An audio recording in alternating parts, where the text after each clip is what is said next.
দেখুন, বছরখানেক আগে বিজেপির একটা বৈঠকে কেন্দ্রীয় নেতৃত্বকে এই প্রশ্নের মুখোমুখি হতে হয়েছিল যে কেন কেন্দ্রীয় এজেন্সি তৃণমূলের শীর্ষ নেতৃত্বের বিরুদ্ধে চলা মামলাগুলোতে কঠোর অ্যাকশন নিচ্ছে না।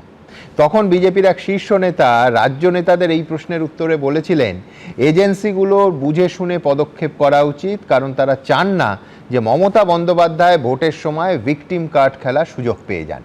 আমার পরের প্রশ্ন, বিধানসভা ভোটের একেবারে মুখে 6 দিন আগে দাঁড়িয়ে তাহলে কি বিজেপি জেনে শুনেই এই ঝুঁকিটা নিচ্ছে? এখনও তো তৃণমূল ভিকটিম কার্ড খেলতে পারে এবং খেলছেও, তাহলে এই শেষ বেলায় এই পদক্ষেপ কেন? এটা কি তৃণমূল নেতা ও কর্মীদের বাড়তি একটা চাপে ফেলার জন্য? আমার পরের বক্তা অধ্যাপক শুভময় মৈত্রের কাছে আমার এটাই প্রশ্ন থাকবে যে রাজনৈতিকভাবে এতে বিজেপির লাভ হবে না আখেরে লোকসান হবে? শুভময় দা।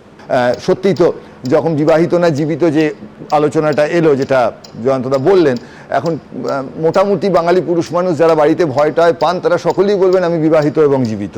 তারা কখনো বলবেন না যে দুটো আলাদা। ঠিক একই রকমভাবে এই যে প্রভাবশালী আর পকেট খালি বললেন, যেটা বিমান বসু তো উদাহরণ, আপনি কিছুদিন আগে ইন্টারভিউ নিয়েছিলেন, আমরা খুঁটিয়ে দেখেছি, অত্যন্ত প্রভাবশালী। বামফ্রন্ট আমলে বিমান বসুর প্রভাব ছিল না এ কথা কেউ বলবে না, কিন্তু একই সঙ্গে তার পকেট খালি।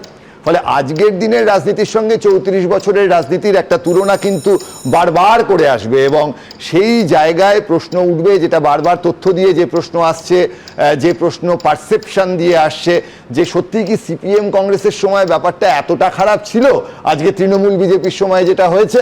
এবং এই যে মূল যে আলোচনাটা আসবে, যে আঁতাতের জায়গাটা, অর্থাৎ তৃণমূল এবং বিজেপি এই দুটো একই দল না আলাদা দল? একই প্রশ্ন কংগ্রেস এবং সিপিএম নিয়ে আসবে। 2004 মমতা ব্যানার্জি একটি আসন পেলেন, বাকি 41টি আসন বামফ্রন্ট এবং কংগ্রেস তারা মিলে পেল।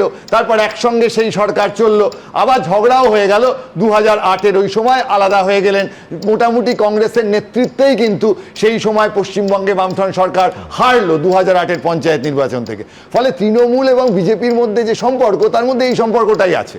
এবং আরএসএস যদি রাজনৈতিকভাবে মনে করে আরএসএস এর মূল শত্রু কে? কংগ্রেস এবং সিপিআইএম। ফলে আরএসএস যদি মনে করে যে হ্যাঁ বিজেপি জিততে পারবে, তাহলে অবশ্যই তারা চাইবে বিজেপি জিতুক। কিন্তু যদি মনে করে যে বিজেপি ঠিক জিততে পারছে না, তৃণমূল থাকলে তাদের তো কোনো রকম সমস্যা আমি দেখছি না। কারণ অবশ্যই আরএসএস এর রাজনৈতিক শত্রু সিপিআইএম এবং কংগ্রেস, তাদেরকে আটকানোটাই বিজেপির মূল লক্ষ্য। এবং সেক্ষেত্রে তৃণমূল যদি বেশি আসন পায় সেটা অবশ্যই ভালো, সিপিএম বা কংগ্রেস কোনো আসন পাওয়ার চেয়ে। সুতরাং এই প্রশ্ন লাস্টে থাকবে।